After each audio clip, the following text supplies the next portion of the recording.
the short version of the story is Paula and I never planned on starting a wolf rescue. We just wanted to find Taboo a friend, because she didn't get along with any dog or canine or wolf dog. She just wanted to attack everything she saw.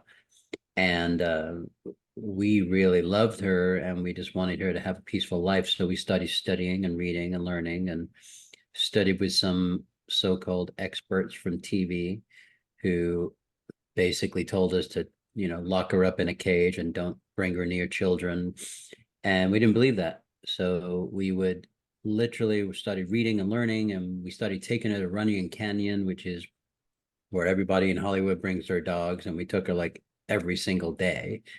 And she was crazy. She was on the end of a leash, like rah, trying to get to everybody. And Paula would walk in front and be like, she was tied up in the backyard. We're working with her. She hasn't been socialized, but she's a rescue. And people thought we were kind of nuts for a while. And and then after about a month or two, they started rooting for her a little bit. And they started being like, oh, Taboo, how's Taboo doing? And can Taboo meet Buffy, and we'd be like, no, Taboo will eat Buffy. And this went on for like a year and a half. And we lived in a one-bedroom apartment in Sherman Oaks, and we started bringing her home, and then we finally adopted her. And we had this chain link fence that we have in the kitchen now bolted into the kitchen wall so she couldn't get through the kitchen to the bedroom to get the cats, because we had cats in there. And Paula slept on the sofa bed, or I slept on the sofa bed. One of us slept in the bed with the cats. One of us slept with Taboo because she couldn't leave her alone.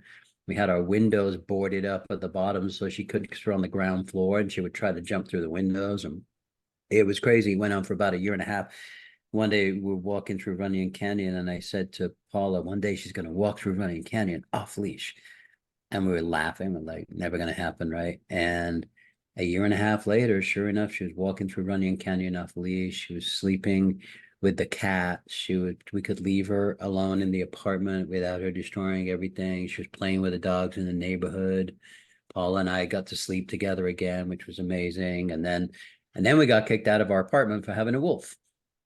So someone complained, and the animal control came. She'd been there for 2 years. Everything was great, but a new people had come into the building, new management, and they were really trying to find ways to get everybody out. And they said to get rid of her, or you got to move out of the apartment. So we weren't going to get rid of her.